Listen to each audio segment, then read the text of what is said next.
Welcome to master mind of GK. Friends, आप लोग का स्वागत है मास्टर माइंड ऑफ जीके में। आज हम लोग 100 प्रश्नों का फुल प्रैक्टिस सेट देखेंगे फ्रेंड्स, जिसमें आपका हिंदी, अंग्रेजी, सामान्य अध्ययन, सामान्य विज्ञान सभी से प्रश्न कंप्लीट प्रैक्टिस सेट है। और ये प्रैक्टिस सेट आपका है फ्रेंड्स, जो 24 जनवरी को होने वाला है होमगार्ड का एग्जाम, उसके लिए, साथ ही साथ 14 मार्च और 21 मार्च का जो बिहार कांस्टेबल का एग्जाम होने वाला है उसी के अनुरूप है, उसी के सिलेबस के अनुसार है। इसलिए पूरा प्रैक्टिस सेट आप लोग जरूर देखिएगा।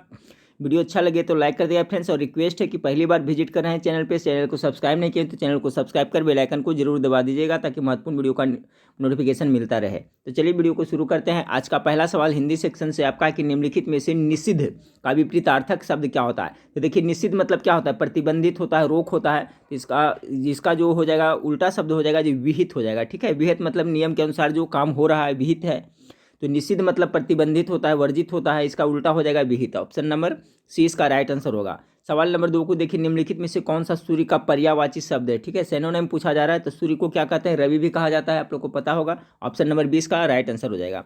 सवाल नंबर 3 को देखें कि निम्न में से कौन पत्नी का अर्थ नहीं है। तो गृहिणी मतलब होता है पत्नी। ठीक है, उसके बाद में वधु मतलब भी पत्नी होता है, औरत मतलब होता है, माया मतलब नहीं होता। नहीं, ऑप्शन नंबर डी इसका बिल्कुल राइट आंसर। तो याद करते चलिएगा। आपका देखिए यहाँ पत्नी का है जो भार्या हो गया, गृहिणी हो गया, औरत हो गया, वधु हो गया, ये सब है जो सिनोनिम है, समानार्थी शब्द है। और ये माया है जो इसका नहीं है, तो ऑप्शन नंबर डी इसका राइट आंसर हो जाएगा। सवाल नंबर 4 को देखें। सवाल नंबर 4 है, विश्वास सबसे बड़ी चीज है। विश्वास सबसे बड़ी चीज है, यह किस लोक उक्ति का अर्थ है?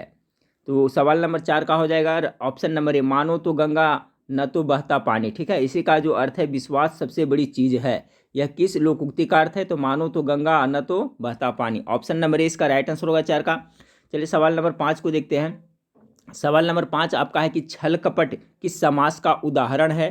तो सवाल नंबर 5 का राइट आंसर क्या हो जाएगा? द्वंद्व समास का है। देखिए, द्वंद्व में मैं बताया था फ्रेंड्स, जिसमें आपको इस तरह से हाइफन लगा रहेगा, जैसे भाई बहन लोटा डोरी, जो भी रहेगा, जो द्वंद्व शासन के द्वंद्व समास के अंतर्गत आएगा।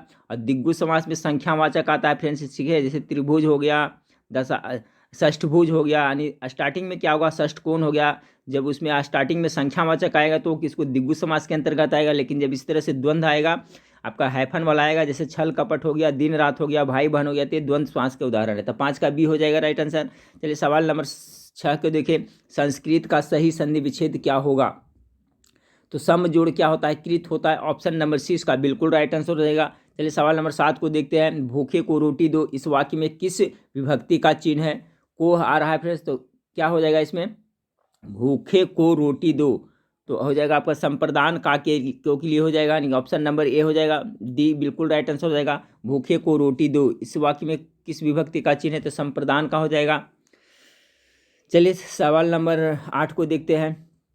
सवाल नंबर 8 है, राष्ट्रीय में प्रत्यय क्या है? तो प्रत्यय क्या होता है? लास्ट में लगता है, उपसर्ग जो शब्द के पहले लगता है। तो 8 का राष्ट्रीय ई प्रत्यय होगा। ऑप्शन नंबर 20 का राइट आंसर हो जाएगा, ई प्रत्यय है। सवाल नंबर 9 को देखें। सवाल नंबर 9 है आपका कि निम्न में कौन स्त्रीलिंग शब्द नहीं है। स्त्रीलिंग शब्द इसमें आपको छांटना है कि कौन इसमें से नहीं है।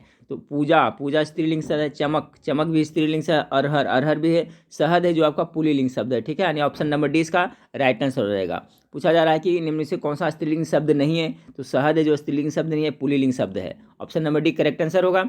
सवाल नंबर 10 को देखिए। इससे मत छुओ, यह बहुत गर्म है, कालांकित पद किस सर्वनाम का उदाहरण है? तो हो जाएगा कि इसे मत छुओ, यह बहुत गर्म है। ठीक है, यह बहुत गर्म है, यानी आपका निश्चयवाचक यहाँ पर हो जाएगा सर्वनाम। ऑप्शन नंबर सी इसका बिल्कुल राइट आंसर होगा 10 का। 11 को देखें। निम्न में से कौन सा वाक्य अशुद्ध है? अशुद्ध वाक्य को इसमें छांटना है। ईश्वर अनंत्र, यही गलत है फ्रेंड्स। अशुद्ध वाक्य ये है जो option number A right answer होगा। बाकी वह कल अवश्य आएगा, सही है। आप सबसे बाद में यहाँ, ये भी सही है। राजा और रानी आए थे, ये भी सही है। ऑप्शन नंबर ए इसका राइट आंसर होगा। यह शुद्ध वाक्य नहीं है, ईश्वर अन्यत्र नहीं है। सवाल नंबर, आप देखिए इंग्लिश सेशन से फ्रेंड्स, इंग्लिश से कुछ प्रश्न आपको यहाँ पर दिया हुआ है। तो चलिए, आई एम सेटिस्फाइड विथ होता है, देखिए फिर बैठ जाता है। मैं योर वर्क, मैं आपके काम से संतुष्ट हूँ। यहाँ विथ प्रोपोजिशन लगेगा। सर्टिफाइड हमेशा सेटिस्फाइड विथ होता है। 12 का right answer option number D हो जाएगा। अगला शब्द है आपका फ्रेंड्स की गिव अपोजिट ऑफ इमर्ज। तो इमर्ज मतलब क्या होता है? प्रकट है, मौजूद होता है। तो इसका क्या हो जाएगा? डिसअपेयर हो जाएगा। ऑप्शन नंबर बी हो जाएगा इसका अपोजिट शब्द, विलोम शब्द इसका हो जाएगा। Option number B disappear. सवाल नंबर 14 को देखें कि pick out the correct spelt word. तो देखिए स्पेल्ट वर्ड आपका नेसेसिटी अच्छा लिखा हुआ है, ठीक है फ्रेंड्स, ये शुद्ध लिखा हुआ है। ऑप्शन नंबर 14 का सवाल नंबर 14 का right answer option number C हो जाएगा। तो देखिए फ्रेंड्स, इससे आपको कुछ आइडिया मिल रहा है कि इस टाइप का प्रश्न आपको पूछा जाएगा। तो देखिए आपका अनेक शब्दों का अर्थ सिनोनिम हो गया, एंटोनिम हो गया, फिर आपका स्पेल्ट वाला होता है, ये सब आपका इसी हिसाब से आप तैयारी करिएगा ताकि आपको बिहार होमगार्ड और बिहार पुलिस के जो एग्जाम हो उसमें एग्जाम अच्छी तैयारी हो जाए। तो आपका एक आइडिया मिल रहा है फ्रेंड्स कि इस तरह से प्रश्न आपको पूछा जाता है। तो सवाल नंबर 14 का हो गया क्या कि pick out the correct spelt word, तो आपका नेसेसिटी है जो करेक्ट वर्ड है, करेक्ट लिखा हुआ है। आगे है friends choose the correct sentence, ठीक है, इसमें से सेंटेंस आपको चूज करना कौन सा सही है। तो इसका जो राइट आंसर हो जाएगा Mukesh and I are going to Delhi, ठीक है, मुकेश एंड आई, जब दो एंड से जुटा हुआ हो फ्रेंड्स, ठीक है, और गोइंग टू, तो यहाँ पर क्या प्लूरल वर्ब होगा, तो Mukesh and I are going to Delhi. यानी सवाल नंबर 15 का right answer option number B हो जाएगा। अब चलिए फ्रेंड्स गणित से, तो देखिए गणित से जो जो सोल्व होता है फ्रेंड्स उसको सोल्व करते चलते हैं, क्योंकि इस पर स्पेस कम है, सोल्व करने में नहीं बनता है फ्रेंड्स, लेकिन मैं फिर भी मैं आपको बता देता हूँ, आप समझ जाएंगे। सवाल नंबर 16 को देखिए, तो सवाल नंबर 16 क्या कह रहा है कि इतना भागा व्हाट इक्वल टू इतना। सिंपल है फ्रेंड्स, इसको क्या करिएगा इस तरह से, दशमलव के मतलब 1 हो जाएगा, उसके बाद कितना हो जाएगा 3 जीरो हो जाएगा, यहाँ पर भागा की चिन्ह है, इसको पलटिएगा तो क्या हो जाएगा गुना बन जाएगा, तो 1 बटा यहाँ व्हाट कर दीजिए, फिर आपका कितना हो जाएगा यहाँ पर 1, यहाँ 1 बटा कितना हो जाएगा यहाँ पर 100 हो जाएगा, यहाँ पर 9 बच गया था ऊपर में। अब देखिए यहाँ 2 शून्य से इसको सोल्व करिएगा तो व्हाट बराबर आ जाएगा फ्रेंड्स। इसका राइट आंसर क्या है बता देता हूँ, सोल्व कर लीजिएगा। सवाल नंबर जो 16 है इसका जो राइट आंसर हल करिएगा कितना आएगा, ठीक है, 0.09 आएगा, सिंपल है। सवाल नंबर 17 को देखिए फ्रेंड्स, सवाल नंबर 17 आपका क्या है कि इतना इतना तो एक्स का मान कह रहा है, ठीक है फ्रेंड्स। तो देखिए इसको कि हम किस तरह से लिख सकते हैं, यहाँ पर इस तरह से लिख सकते हैं, यहाँ पावर कितना 3 है, √3, तो 32 है फ्रेंड्स, इसको कितना लिख सकते हैं 2 का स्क्वायर गुने 2 का क्यूब लिख सकते हैं, ठीक है कि नहीं, 2 दूनी 4 और फिर 2 दूनी 4 दूनी 8 दूनी 16, 2 दूनी 4, यहाँ हो गया आपका 2 दूना 4 दूना 8, तो 8 से कितना हो गया 32 हो जाता है। अब देखिए यहाँ पर पावर 3 है फ्रेंड्स, तो एक इसके मतलब एक बाहर 2 निकाल सकते हैं, इसको हम लोग कितना लिख सकते हैं 2 अंडर यहाँ पर 3 और फिर यहाँ पर कितना लिख सकते हैं, इसका तो ये तो बाहर निकाल देते हैं, यहाँ पर हम √2 का स्क्वायर लिख सकते हैं, ठीक है। ये चूंकि यहाँ पर क्यू है, यहाँ पर 3 है, तो ये निकल गया, तो 2 इंटू फिर √, इस तरह से लिख सकते हैं इसको। फिर इसमें देखिए क्या होता है कि इसका मतलब क्या लिख सकते हैं, आपको हम लिख सकते हैं 2 है और 2 का है, तो इसका हम लोग लिख सकते हैं 2 के स्क्वायर, और इसका मतलब रूट यहाँ 3 है, तो इसको कितना लिख सकते हैं √, इस तरह से लिख सकते हैं, सॉरी यहाँ पर हम लोग 3 लिख सकते हैं, और 2 इंटू 2 के स्क्वायर, और इसका पावर कितना लिख सकते हैं 1/3 लिख सकते हैं।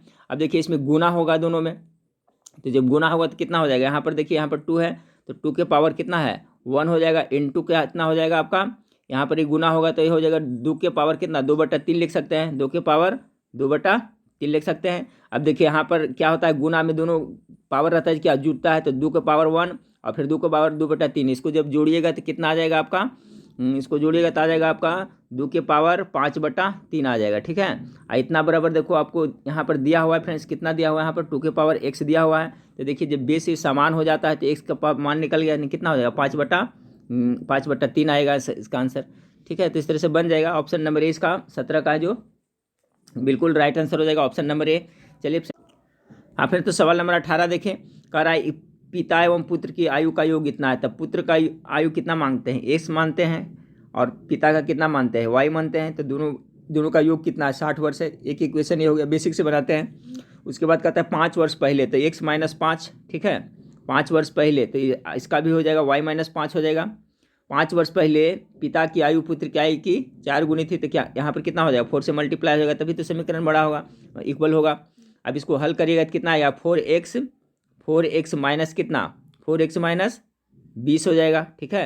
अब बराबर कितना हो जाएगा y - 5 आएगा, y - 5 आ जाएगा। अब इसको लाइएगा तो 4x माइनस वाई हो जाएगा, 4x माइनस वाई, और ये 20 उधर जाएगा, आपका ये 20 इधर जाएगा, तो इधर प्लस में माइनस में तो प्लस में हो जाएगा, तो कितना इधर आएगा 15 आएगा, यानी 4x y माइनस 15, ठीक है फ्रेंड्स, कितना आया 4x y माइनस 15, उसको हल करिएगा तो, और एक समीकरण आपका दिया हुआ है x + y बराबर कितना है 60 दिया हुआ है।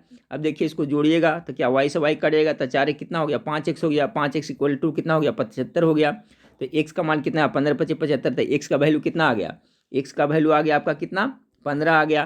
तो पूछ रहा है कौन सी दोनों का वर्तमान आई, तो दोनों का वर्तमान में कितना एक्स प्लस वाई बराबर कितना हम लोग जानते हैं 60 है। यहाँ पर जब पुट करिएगा एक्स का मान तो कितना इधर जाएगा 15 हो जाएगा, यहाँ पे लिख सकते हैं 15 इधर घटेगा तो कितना हो जाएगा 45 हो जाएगा। यानी एक का मान कितना आया, एक्स का मान 15 आया और दूसरा का कितना आया वाई का मान कितना आया 45। तो पुत्र की उम्र कितना है 15 हो गया और पिता का उम्र कितना हो गया 45 हो गया। तो देखिए फ्रेंड्स इसमें ऑप्शन में नहीं दिया है, गलत है, ठीक है, यहाँ पर 15 होना चाहिए। ऑप्शन नंबर सी इसका देता है तो यहाँ पर 15 होना चाहिए, गलती क्या है। तो जान ले पुत्र का आयु कितना आया एक्स बराबर 15 वर्ष आया था और पिता का कितना आ रहा था 45 वर्ष। तो आपका ऑप्शन नंबर सी सही हो जाएगा। अब भी सोल्व करिएगा तो नहीं आएगा। चलिए सवाल नंबर 19 को देखते हैं। सवाल नंबर 19 आपका है, क्या कर रहा है, ए की आयु बी से 25% कम है, ठीक है। तो ए की आयु कितना मानते हैं 100 मानते हैं, तो बी की आयु से कितना 75% कम कर रहा है, 25% कम कर रहा है तो कितना हो जाएगा 75 हो जाएगा, ठीक है। कर रहा है ए की आयु बी से 25% कम है, ए की आयु बी से 25% कम है, सॉरी तो इसको उल्टी मानते हैं फ्रेंड्स, ए की आयु बी की आयु से 25% कम है। तो इस तरह से करें, माने बी की आयु मानते हैं हम 100, तो ए की आयु कितना हो जाएगा, ए की आयु कितना हो जाएगा 75 हो जाएगा। तो बी की आयु एक से कितना प्रतिशत अधिक है, तो कितना प्रतिशत अधिक कर रहा है, तो देखिए प्रतिशत है तो कितना होता है टोटली 25 होता है फ्रेंड्स, अधिक कितना है 25, और फिर यहाँ पर कितना कर देंगे आपका, यहाँ पर टोटल है कितना ये हो जाएगा, और फिर यहाँ मल्टी प्रतिशत निकालने के लिए इसे कर देंगे तो 25 75 हो जाएगा। यानी कितना आ रहा है आपका 100/3 आ रहा है। तो सवाल नंबर 19 का जो राइट आंसर है क्या हो जाएगा, ऑप्शन नंबर ए हो जाएगा, ठीक है, ऑप्शन नंबर ए है। तो बन जाएगा फ्रेंड्स, आपको इस तरह से करिएगा तो अपने समीकरण से एक मान के भी बना सकते हैं, किसी तरह से बनाइएगा, इसका आंसर है जो आपका यही आएगा। चलिए सवाल नंबर 20 को देखते हैं कि दो क्रमगत संख्याओं का योग 141 है। तो सही बहुत सिंपल प्रश्न है फ्रेंड्स। तो मानते हैं संख्या एक एक्स है और क्रमगत कर रहा है तो x+1 हो जाएगा क्रमगत में, ठीक है। पहला संख्या 1 है तो दूसरा क्या हो जाएगा x+1 हो जाएगा, दोनों का योग कितना 141 दिया हुआ है, कितना हो जाएगा 2x हो जाएगा, 2x बराबर इधर जाएगा तो कितना हो जाएगा एक यहाँ जाएगा तो घटेगा, ठीक है, इतना हो जाएगा 140 हो जाएगा। अब कितना 70 दूनी 140 होता है, तो एक संख्या कितना आया 70 आया, x+1 है तो 70 71, यानी ऑप्शन नंबर ये सही है, ठीक है। चलिए सवाल नंबर 21 को देखते हैं। सवाल नंबर 21 आपका है कि एक वृत्त की चाप केंद्र पर 30 डिग्री का कोण बनाती है, तो चाप द्वारा घेरे क्षेत्र का क्षेत्रफल ज्ञात करें, जबकि त्रिज्या 7 दिया हुआ है, ठीक है फ्रेंड्स। मान लिया कि आपका ये वृत्त है, ठीक है, और यहाँ पर एक कह रहा है चाप के द्वारा बनाया हुआ कह रहा है कोण कितना यहाँ पर है 30 डिग्री है, ठीक है। तो आपका ये त्रिज्या खंड का एक तरह से क्षेत्रफल पूछ रहा है फ्रेंड्स, ठीक है, तो आराम से बन जाएगा। तो त्रिज्या खंड का क्षेत्रफल फॉर्मूला क्या होता है, θ/360 होता है, ठीक है, और फिर क्या होता है πr² होता है, πr² होता है। तो θ/360, तो थीटा आपको 30 डिग्री दिया हुआ है, तो 330 बटा कितना हो जाएगा 360 हो जाएगा। फिर आपका कितना है πr² है, एक शून्य से काट दीजिएगा, यहाँ पर कितना बचा 3/60 बटा इसको पाई का मान 22/2 दीजिएगा, आर कितना है 7 × 7 करिएगा फ्रेंड्स, इसको सोल्व करिएगा तो आपका आंसर आ जाएगा। तो सवाल नंबर 21 है जिसका जो राइट आंसर आ जाएगा फ्रेंड्स ऑप्शन नंबर बी आएगा, ठीक है, 77/6 आएगा। हल कर लीजिएगा, ठीक है, फार्मूला से बन जाएगा, सिंपल है, θ/याद रखिएगा कितना 360 गुना क्या πr², थीटा का मान 30 दे दीजिएगा, 60 हो गया, पाई का मान कितना पुट कर देगा 22/7 कर देगा, आर का मान कितना हो जाएगा 7 × 7। इसको सोल्व कर लीजिए, वीडियो पॉज करके देखिएगा, आंसर आपका ये आ जाएगा। तो फार्मूला इसमें मेन है। चलिए सवाल नंबर 22 को देखते हैं। एक आयत का परिमाप 100 सेंटीमीटर है, जबकि आयत की चौड़ाई 20 सेंटीमीटर है, तो लंबाई कितने होते हैं, सिंपल सा फ्रेंड्स है।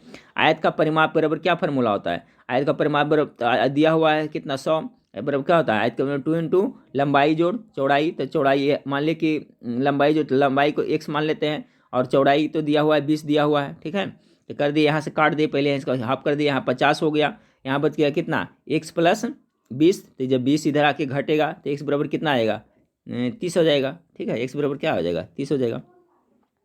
तो क्या आप लंबाई पूछ रहे थे, तो लंबाई 30 सेंटीमीटर हो जाएगा, सिंपल है। इसमें फार्मूला आपको याद रहेगा, आयत का परिमाप बराबर 2 × लंबाई जोड़ चौड़ाई, आराम से बन जाएगा। तो मैथ देखिए फ्रेंड्स यही हूबहू तो न पूछा जाएगा, लेकिन पैटर्न यही रहेगा जो प्रैक्टिस सेट में दिया है, इतना इससे ज़्यादा वास्ट नहीं रहेगा। तो आप जनरली जो प्रैक्टिस करते हैं करते रहिएगा तो हो जाएगा। अब देखिए सवाल नंबर 23 है। सवाल नंबर 23 है, पिता व पुत्र की आयु का अनुपात कितना है 7:3 है, उनकी आयु का गुणनफल इतना है, ठीक है। तो देखिए इसमें मान लेते हैं एक्स मानते हैं, दोनों शामिल है तो दोनों का कर रहा है अनुपात इतना है और दोनों का गुणनफल दिया हुआ है, तो कितना हो जाएगा दोनों का गुणन 7x इंटू कितना 3x, और दोनों का गुणनफल कितना हुआ है 756 दिया हुआ है। यहाँ से x का मान निकल जाएगा 21x² हो जाएगा, ठीक है। 21x² बराबर कितना होगा 756 आ गया। तो यहाँ से काटिएगा तो क्या हो, x² बराबर क्या हो जाएगा, x² बराबर हो जाएगा कितना 756 और बटा कितना हो जाएगा आपका 21 हो जाएगा। अब इसको काटिए तो 36 मरतबे कट जाता है, ठीक है। तो x² बराबर कितना आएगा 36 आएगा। तो x बराबर कितना हो जाएगा, इसका वर्ग करिएगा तो 6 आ जाएगा, यानी x का मान कितना आ गया आपका 6 आ गया। अब क्या रहा है 6 वर्ष पश्चात उनकी, तो पहले वर्तमान निकाल लेते हैं। तो 7 आया तो ये एक कितना आया सच्छक 42 आया, ठीक है। सच्छक 42 एक का आया पिता का, अब पुत्र का कितना आया पुत्र का आया आपका छतिया 18 आया, ठीक है। पुत्र का कितना आया 18 आया। अब कुछ कह रहा है 6 वर्ष बाद, तो 6 वर्ष 42 में 6 जोड़िएगा तो कितना हो जाएगा, ये 48 हो जाएगा, और इसको 18 जोड़िएगा तो 6 कितना हो जाएगा 24 हो जाएगा। अब देखिए 24 दूनी 48 यानी 2:1 रहेगा। ऑप्शन नंबर आपका 2:1 इसमें है, तो इसका बी है जो बिल्कुल राइट आंसर हो जाएगा। समझ गए फ्रेंड्स, ठीक है। सिंपल है, इसमें एक्स कर करिएगा, दोनों का देखिए गुणनफल दिया हुआ है, तो 7x इंटू कितना होता है 3x, 21x² हो जाएगा, इतना बराबर कितना है 756 आ जाता है। इससे x का मान निकलेगा तो कितना आता है 6 आ जाता है। जब x का मान 6 आ जाता है तो इसमें पुट करिएगा तो कितना आता है 42 हो जाता है। फिर कितना करता है 18 आता है, 6 वर्ष बाद कर रहा था, 6 वर्ष इसमें 6 जोड़िएगा तो कितना आ जाता है 48 आता है, इसमें 6 जोड़िएगा तो कितना आ जाता है 24 आ जाता है। दोनों का अनुपात कर रहा था 24 दूनी 48 2:1 हो जाएगा। अब देखिए फ्रेंड्स आपका 24 नंबर सवाल है। 24 नंबर सवाल आपका क्या कर रहा है कि एक कमरे की लंबाई 20 सेंटीमीटर, चौड़ाई 16 सेंटीमीटर और ऊंचाई 15 सेंटीमीटर, तो 10 सेंटीमीटर इंटू 8 सेंटीमीटर और 3 सेंटीमीटर कितने पैकेट कमरे में रखा जाएगा। बहुत सिंपल सा हिसाब है। तो पैकेटों की संख्या बराबर क्या हो जाएगा आपका कमरों का आयतन, इसका आयतन निकालेगा हो जाएगा कमरों का आयतन अब बटा एक पैकेट का आयतन। तो कमरों का आयतन बराबर करेगा तो क्या हो जाएगा 20 इंटू 15 इंटू सॉरी कितना हो जाएगा आपका, देखिए 20 इंटू 16 इंटू कितना 15 और बटा कितना 10 इंटू 8 इंटू 10 इंटू कितना हो गया 8 इंटू 3 हो गया। अब इसको हल करिएगा तब बन जाएगा, ठीक है। यहाँ से काट दीजिएगा, इसे जो निकलेगा वही इसका आंसर हो जाएगा। तो 10 दूनी कितना हो गया 20 हो गया, 8 दूनी कितना हो गया 16 हो गया, और 3 है 3 पचे कितना हो गया 15 हो गया। तो कितना 5 दूनी 10 दूनी 20 आ रहा है। इसका मतलब कितना हो जाएगा था राइट आंसर सवाल नंबर 24 का जो right answer option number D हो जाएगा। कच्चे पैकेट कमरों में रखे जा सकते हैं, तो कितना 20 पैकेट रखे हैं। क्या करना है सिंपल कि जो पैकेट के संख्या बराबर पूछेगा फ्रेंड्स, तो जो आपका कमरे का आयतन निकाल लीजिएगा और एक पैकेट है उसका आयतन निकाल के दोनों में डिवाइड कर दीजिएगा। तो 20 गुने 16 गुने 15 बटा 10 गुने 8 गुने 3 करिएगा तो आपका 20 आ जाएगा, ठीक है।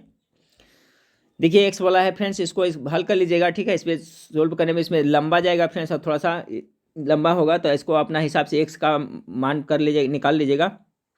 एक्स का मान निकाल कर यहाँ पुट करिएगा तो फिर इसका मान निकल जाएगा। इसका राइट आंसर क्या होगा मैं बता देता हूँ। 15 का हल करिएगा तो आपका 8 आएगा, ठीक है। इसको बहुत ट्रिक से भी बताया जाता है, तो देख लीजिएगा इसको। चलिए तो ये हो गया मैथ्स फ्रेंड्स। अब सामाजिक अध्ययन में आते हैं। सामाजिक अध्ययन में क्या है, पहला प्रश्न आपका देखिए सवाल नंबर 26 है कि एशियाटिक सोसाइटी की स्थापना किसने की थी। तो 26 का जो राइट आंसर हो जाएगा आपका option number B sir William Jones ने किया था। 26 का भी एशियाटिक सोसाइटी की स्थापना किसने किया था, सर विलियम जोन्स ने किया था। अगला सवाल को देखें कि सूफी संप्रदाय का उद्भव हुआ था। तो सूफी संप्रदाय का उद्भव हुआ था कौन धर्म से रिलेटेड है, तो सूफी संप्रदाय है आपका इस्लाम धर्म से हो जाएगा। ऑप्शन नंबर सी इसका बिल्कुल राइट आंसर हो जाएगा। सवाल नंबर 28 को देखिए गुरुमुखी लिपि किसके द्वारा विकसित की गई थी, तो किन्हीं ने किया था, अपने गुरु अंगद ने किया था, ठीक है। ऑप्शन नंबर इसका बिल्कुल राइट आंसर। अब महत्वपूर्ण सवाल है, गुरुमुखी लिपि किसके द्वारा विकसित की गई थी, तो गुरु अंगद के द्वारा की गई थी। अगला सवाल आपका फ्रेंड्स कि विजयनगर साम्राज्य के अवशेष स्थित है कहाँ है। विजयनगर साम्राज्य के आपका अवशेष कहाँ है, आपको ये पता होना चाहिए। 29 का हम्पी में, ठीक है। कहाँ है हम्पी में, 29 का बी हो जाएगा। चलिए अगला सवाल को देखते हैं कि अंकोर वाट कहाँ स्थित है, तो कंबोडिया में है। 30 का right answer option number D हो जाएगा। अंकोर वाट कहाँ है, कंबोडिया में है। अगला सवाल है पांडिचेरी में किसकी उपनिवेश थे, तो पांडिचेरी में किसके उपनिवेश थे, फ्रांसीसी लोग के थे। ऑप्शन नंबर सी इसका बिल्कुल राइट आंसर हो जाएगा। 31 का सी हो जाएगा। 32 को देखिए निम्नलिखित में से कौन से संत महाराष्ट्र से थे, तो महाराष्ट्र से आपको कौन से संत थे, तुकाराम थे महाराष्ट्र से। ऑप्शन नंबर डी इसका राइट आंसर हो जाएगा। अगला सवाल को लेते हैं। अगला सवाल है आपका कि श्रीमद् भागवत गीता का अनुवाद अंग्रेजी में सर्वप्रथम किसने किया था, 33 का जो राइट आंसर हो जाएगा ऑप्शन नंबर बी होगा, चार्ल्स विल्किंस ने किया था। श्रीमद् भागवत गीता का अंग्रेजी में अनुवाद सर्वप्रथम किसने किया था? तो चार्ल्स विल्किंस ने किया था।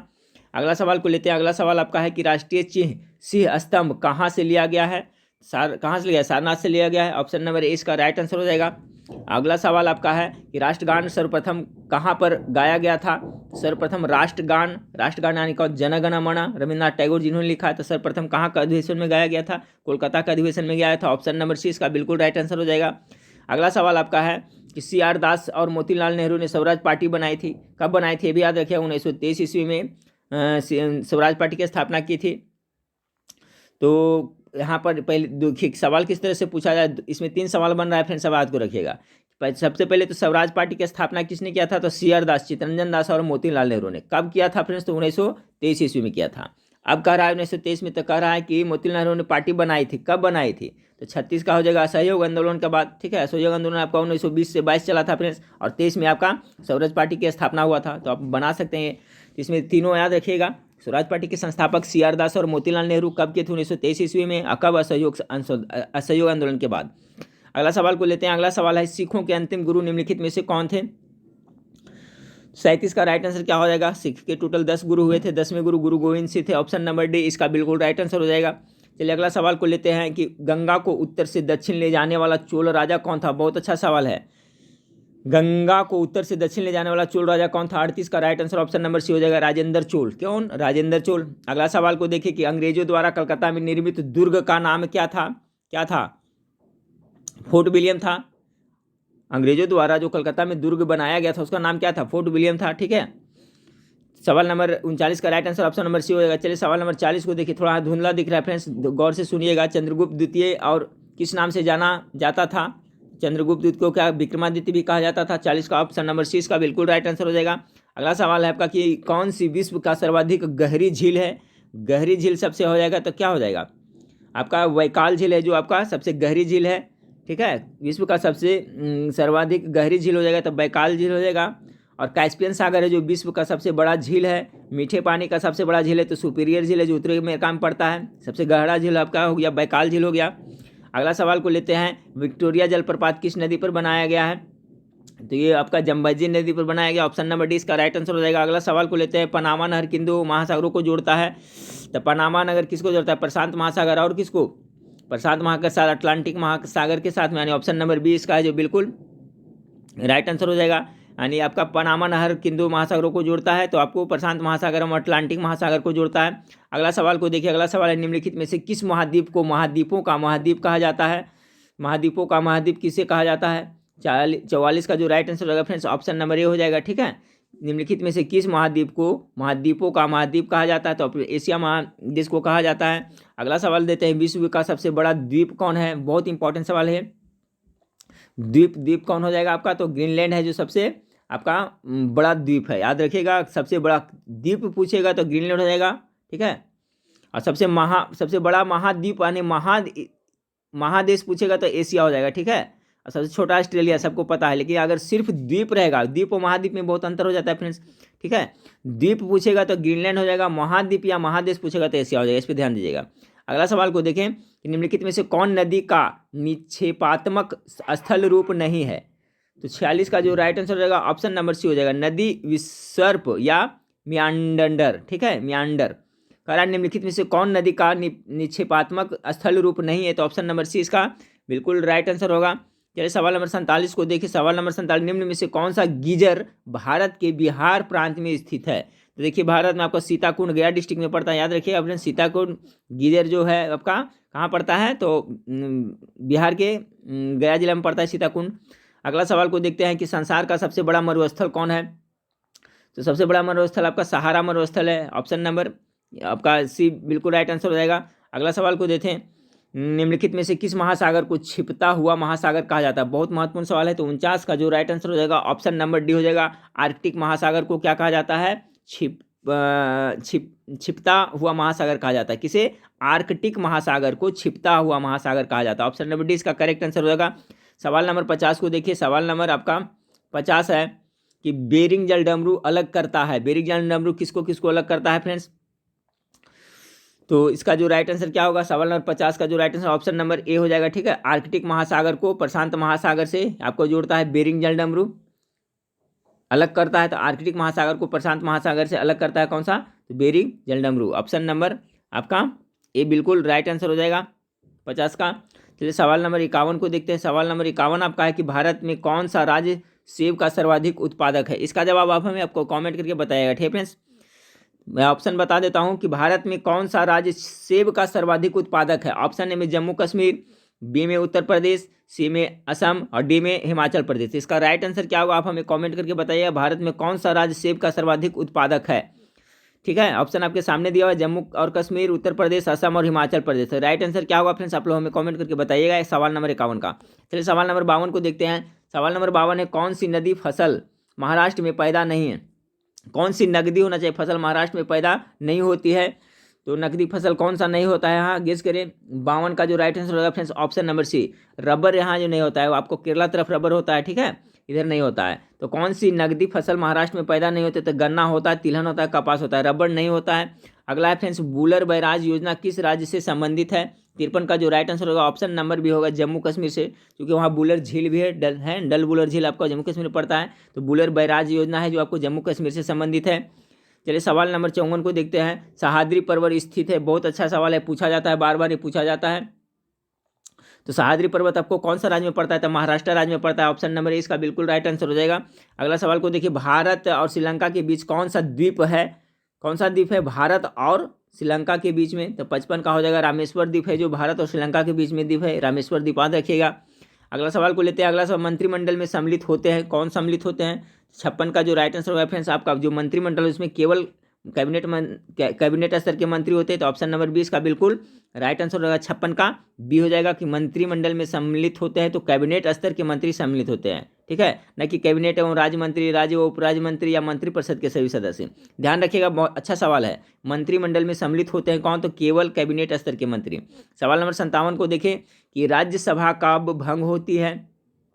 तो कितने वर्ष का होता है राज्यसभा का कार्यकाल, कितने वर्ष, बहुत बार बता चुका हूँ कितने वर्ष होते हैं। सॉरी, इसमें देखिए प्रश्न को घुमाया हुआ फ्रेंड्स, इस तरह से प्रश्न पूछा है, राज्यसभा कब भंग होती है। तो राज्यसभा तो भंग होती है, यानी ऑप्शन नंबर डी इसका बिल्कुल राइट आंसर हो जाएगा। ठीक है, हाँ, राज्यसभा के सदस्य का कार्यकाल कितना वर्ष का होता है, तो 6 वर्ष का होता है, ये याद रखिएगा। ठीक है, 6 वर्ष का होता है। और इसका उम्र कितना होता है राज्यसभा सदस्य बनने के लिए, तो मिनिमम 30 वर्ष होता है। तो देखिए तीनों प्रश्न इंपॉर्टेंट है, पूछा जाता है, एक बार फिर से समझ ले, इसका कॉन्सेप्ट क्लियर करें। राज्यसभा कब भंग होती है, तो कभी नहीं भंग होती, क्योंकि ये है जो आपका अस्थाई सदन है। कैसा सदन है, राज्यसभा जो आपका कैसा है, अस्थाई सदन है, ये कभी भंग नहीं होती। हाँ, इसके सदस्य के जो कार्यकाल होते हैं 6 वर्ष के होते हैं फ्रेंड्स, ये भी याद रखिएगा। और लोकसभा है जो अस्थायी, वो लोकसभा भंग होता है, लेकिन राज्यसभा है जो कभी नहीं भंग होता है। तो सवाल इसमें ही पूछा जा रहा है कि राज्यसभा कब भंग होती है, तो कभी नहीं भंग होती है। चलिए सवाल नंबर 58 को देखें कि संसद की बैठक एक साल में कम से कम कितनी बार होती है। कम से कम पूछा जा रहा है, तो कम से कम तो 2 बार होना चाहिए। ऑप्शन नंबर 20 का राइट आंसर हो जाएगा 58 का। सवाल नंबर 59 को देखिए, भारत में प्रथम गैर कांग्रेसी प्रधानमंत्री कौन बने। गैर कांग्रेसी प्रधानमंत्री प्रथम बार कौन बने थे। सवाल नंबर 59 का जो राइट आंसर हो जाएगा मोरारजी देसाई। ठीक है, 59 का ए बिल्कुल राइट आंसर हो जाएगा। सवाल नंबर 60 को देखिए कि CAG अपना रिपोर्ट किसे देता है। तो 60 का जो राइट आंसर होगा फ्रेंड्स किसे देता है, अपना राष्ट्रपति को देता है। चलिए सवाल नंबर 61 को देखते हैं। सवाल नंबर 61 आपका है कि प्रश्नकाल के दौरान पूछे गए प्रश्न किस प्रकार के होते हैं। प्रश्नकाल के दौरान पूछा जा रहा है फ्रेंड्स, तो कैसे होते हैं, तो वो होता है तारकांकित होता है, अतारकांकित दोनों तो होता है। ठीक है, यानी सवाल नंबर 61 का right answer option number C हो जाएगा। कह रहा है कि प्रश्नकाल के दौरान पूछे गए प्रश्न किस प्रकार के होते हैं, तो तारांकित होते हैं फ्रेंड्स, और तारांकित भी होते हैं। ऑप्शन नंबर सी इसका बिल्कुल राइट आंसर हो जाएगा। सवाल नंबर 62 को देखिए, भारत में लोकसभा का पहला आम चुनाव कब हुआ था। तो सबसे पहले लोकसभा का आम चुनाव कब हुआ था, 62 का जो राइट आंसर हो जाएगा आपको 51-52 में हुआ था। ऑप्शन नंबर डी बिल्कुल राइट आंसर। अच्छा सवाल है, भारत में लोकसभा का पहला आम चुनाव 1951-52 में हुआ था। सवाल हाँ फ्रेंड्स, तो सवाल नंबर 63 को देखिए, लोकसभा का सदस्य अपना त्यागपत्र किसे देता है। लोकसभा सदस्य बोले तो क्या हो गया फ्रेंड्स, आपका सांसद हो गया, जिसे क्या कहते हैं MP कहते हैं। ठीक है, मेंबर ऑफ पार्लियामेंट।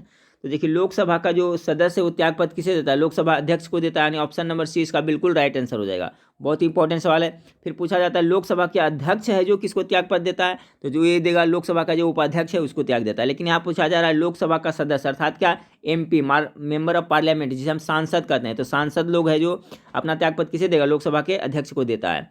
अगला सवाल को 64 नंबर सवाल देखें, संसद में पेश किए जाने वाले विधेयक कितने प्रकार के होते हैं। अच्छा सवाल है। तो कितने प्रकार के होते हैं, 2 प्रकार के होते हैं। कौन कौन, सरकारी विधेयक और गैर सरकारी विधेयक दोनों होते हैं, यानी 64 का right answer option number C हो जाएगा। चलिए सवाल नंबर 65 को देखते हैं। सवाल नंबर 65 आपके गैर सरकारी कार्य किस दिन होता है। देखिए बहुत अच्छा सवाल है, शुक्रवार को होता है फ्रेंड्स, ये पहले भी मैं करा चुका हूं। तो 65 का जो right answer option number C हो जाएगा। गैर सरकारी कार्य किस दिन होता है, तो शुक्रवार को होता है। अगला है आपका कि विधान परिषद का सभापति, अब देखिए विधान परिषद का सभापति क्या होता है, राज्यपाल द्वारा नियुक्त होता है, राज्यपाल होता है, विधान परिषद के सदस्यों द्वारा चुना जाता है। तो आपका जो इसका right answer option number C हो जाएगा। ठीक है, विधान परिषद का जो सभापति है वो विधान परिषद के सदस्यों के द्वारा ही चुना जाता है। ऑप्शन नंबर सी इसका राइट आंसर होगा। 66 नंबर सवाल को देखें, संघीय मंत्रिपरिषद संघीय मंत्रिपरिषद से पद त्याग करने वाला पहला मंत्री कौन था।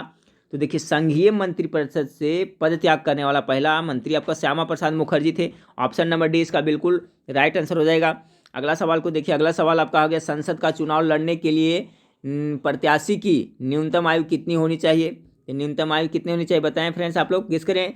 25 वर्ष होनी चाहिए संसद की। ठीक है, ऑप्शन नंबर सी इसका बिल्कुल राइट आंसर हो जाएगा। ये अगर पूछा जाए राज्यसभा के सदस्यों की न्यूनतम आयु कितनी होती है, तो 30 वर्ष होती है, और लोकसभा के सदस्य और विधानसभा का सदस्य के लिए कितना होता है, 25 वर्ष होता है। अगला सवाल को देखिए, संसदीय शासन प्रणाली सर्वप्रथम किस देश में विकसित की गई थी। तो आपका ब्रिटेन में विकसित हुआ था सबसे पहले, यहीं से आपको भारत में भी लिया गया है, ब्रिटेन के संविधान में। अगला सवाल को देखें, कितने वर्षों तक लगातार बाहर रहने पर नागरिकता समाप्त हो जाती है। तो 70 का आपका क्या राइट आंसर हो जाएगा। ऑप्शन नंबर 7 वर्ष तक अगर कहीं लगातार रह गए वहाँ तो आपका नागरिकता क्या है, समाप्त हो जा सकती है। इस तरह से रूल है फ्रेंड्स। कितने वर्षों तक लगातार बाहर रहने पर नागरिकता समाप्त हो जाती है, तो 7 वर्ष तक लगातार बाहर रहने से। ऑप्शन नंबर 70 का जो right answer option number C हो जाएगा। अब चलिए समान विज्ञान से देखते हैं। समान विज्ञान से आपका है कि अगर किसी अवतल दर्पण की फोकस दूरी f हो तो वक्रता त्रिज्या r हो तो क्या होगा फ्रेंड्स, फोकस दूरी बराबर क्या होता है। तो 71 नंबर जो सवाल है इसका राइट आंसर हो जाएगा आपका ऑप्शन नंबर ए, एफ बराबर क्या हो जाएगा, r/2 हो जाएगा। ठीक है, अगला सवाल को लेते हैं। अगला सवाल आपका है कि अगर वस्तु अवतल दर्पण के फोकस और ध्रुव के बीच हो तो प्रतिबिंब कहाँ बनेगा। अच्छा सवाल है ये 72 का। तो कहाँ बनेगा, अगर वस्तु है जो अवतल दर्पण के फोकस और ध्रुव के बीच हो तो कहाँ बनेगा, दर्पण के पीछे बनेगा। ऑप्शन नंबर 20 का राइट आंसर हो जाएगा।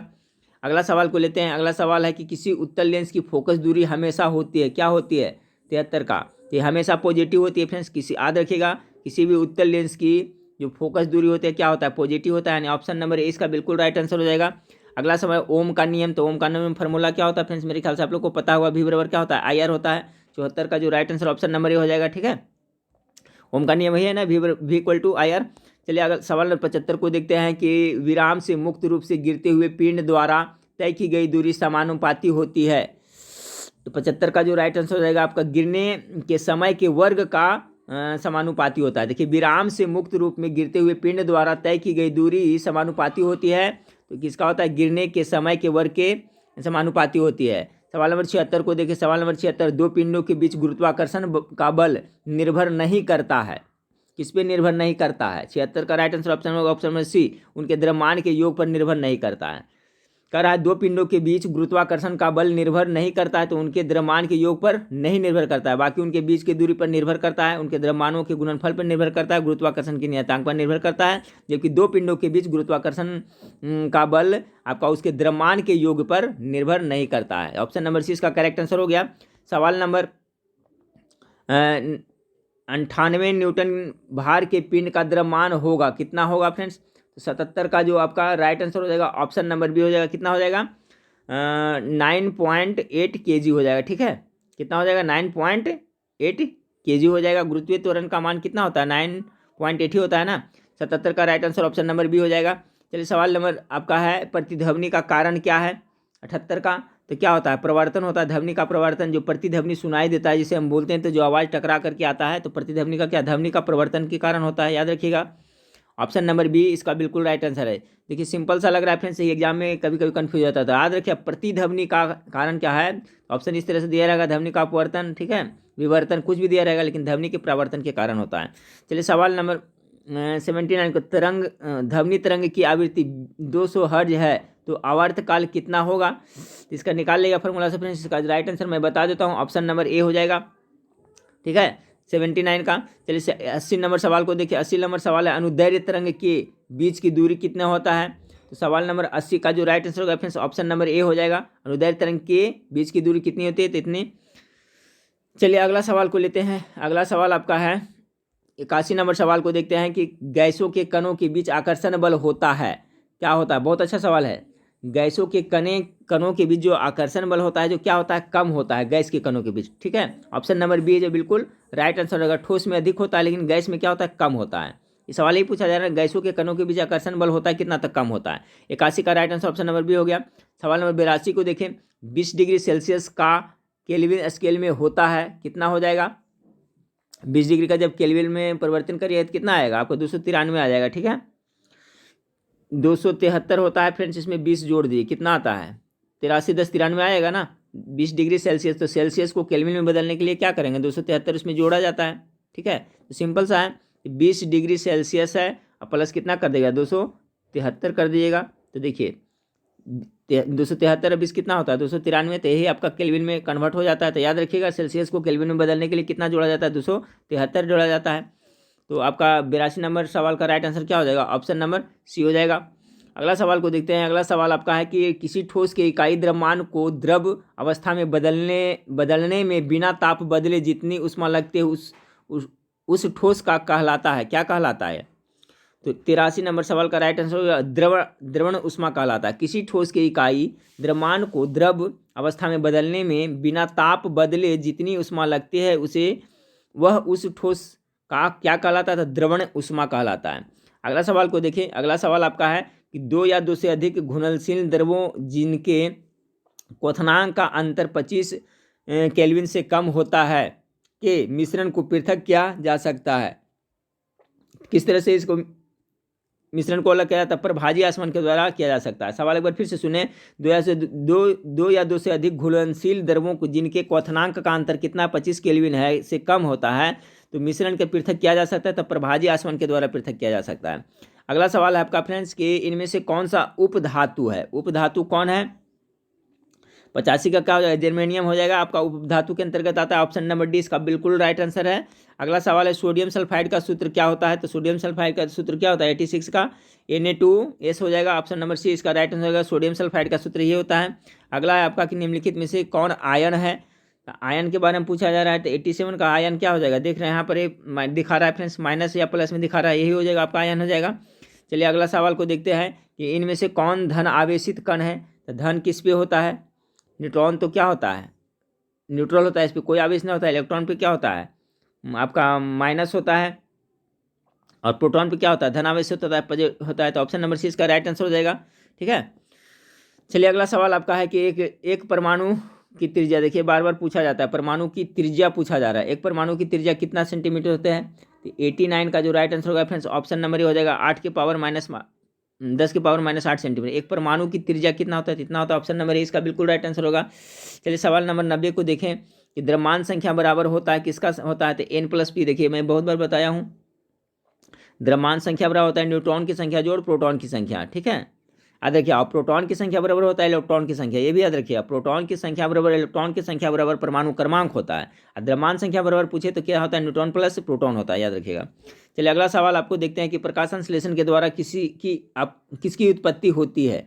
किसकी उत्पत्ति होती है, आपका ग्लूकोज की उत्पत्ति होती है प्रकाश संश्लेषण के द्वारा। अगला सवाल को देखते हैं कि अमाशय में कौन सा एंजाइम पाया जाता है। तो अमाशय में पूछा जा रहा है फ्रेंड्स, तो क्या हो जाएगा आपका पेप्सिन पाया जाता है, ठीक है। ऑप्शन नंबर डी इसका राइट आंसर। अमाशय में पेप्सिन आपका हार्मोन एंजाइम पाया जाता है, कौन सा, पेप्सिन। 93 को देखें कि प्रकाश संश्लेषण की प्रकाशीय प्रतिक्रिया हरित लवक के किस हिस्से में होती है। ये देखिए बहुत अच्छा सवाल है, तो ये किस में होती है, 93 का। तो जो प्रकाश संश्लेषण की प्रकाशीय प्रतिक्रिया हरित लवक के किस हिस्से में देते हैं, तो ग्राणा में होता है फ्रेंड्स। ऑप्शन नंबर ए इसका 93 का राइट आंसर हो जाएगा, किसमें, ग्राणा में। चलिए फ्रेंड्स, अब देखिए 94 को देखते हैं। 94 नंबर सवाल आपका है कि पसलियों के बीच कौन सी मांसपेशियां पाई जाती है। तो कौन सा पाई जाती है, तो इंटरकॉस्टल मांसपेशियां पाई जाती है। ऑप्शन नंबर डी इसका राइट आंसर हो जाएगा। पसलियों के बीच कौन सी मांसपेशियां पाई जाती है, तो इंटरकॉस्टल पाया जाता है। 95 को देखें कि हीमोग्लोबिन से जुटकर CO2 क्या बनता है। हीमोग्लोबिन से जुटकर क्या, बहुत अच्छा सवाल है ये बन जाता है आपका क्या, कार्बोमोनो हीमोग्लोबिन बन जाता है। ऑप्शन नंबर सी इसका बिल्कुल राइट आंसर हो जाएगा। हीमोग्लोबिन से जुटकर CO2 कार्बन डाइऑक्साइड मिलता है तो क्या बनता है, कार्बो हीमोग्लोबिन बनता है। ऑप्शन नंबर सी इसका बिल्कुल राइट आंसर है। बहुत ही इंपॉर्टेंट सवाल है ये, याद रख कर लीजिएगा, कार्बोमोनो हीमोग्लोबिन बनता है। देखिए इस तरह से भी प्रश्न पूछा, ग्लोबिन होता है क्या होता है, एक प्रोटीन होता है, ठीक है। पूछा जाता है कि ब्लड में पाए जाने वाला, खून में, रक्त में पाए जाने वाला प्रोटीन का नाम क्या है, तो ये ग्लोबिन होता है। और जो हीम होता है फ्रेंड्स, हीम मतलब क्या होता है, रंजक होता है, ये रंग प्रदान करता है। हीमोग्लोबिन का रंग कैसा होता है, लाल होता है, तो ये हीम के कारण होता है। और जो हीमोग्लोबिन खून में होता है तो खून में वही प्रोटीन, हीमोग्लोबिन प्रोटीन पाया जाता है, तो भी याद रखिएगा। अगला सवाल को देखते हैं कि अनऑक्सी श्वसन में कुल कितना एटीपी बनता है। तो ये देखिए फ्रेंड्स, हम लोगों को शरीर में जो ऊर्जा निकलता है एटीपी के रूप में ही निकलता है। एटीपी का फुल फॉर्म क्या होता है, मैं कमेंट करके फटाफट बताया फ्रेंड्स। इसके पहले वाले वीडियो में मैं बताया हूँ साइंस वाला में, तो एटीपी का फुल फॉर्म क्या होता है, मैं कमेंट करके जरूर बताइएगा। और सेब का उत्पादन सबसे कहाँ ज़्यादा होता है वो भी मैं पूछा था एक, और ये पूछ रहा हूँ कि एटीपी का फुल फॉर्म क्या होता है। ऐसे हमारे शरीर में जो ऊर्जा निकलता है एटीपी के रूप में निकलता है।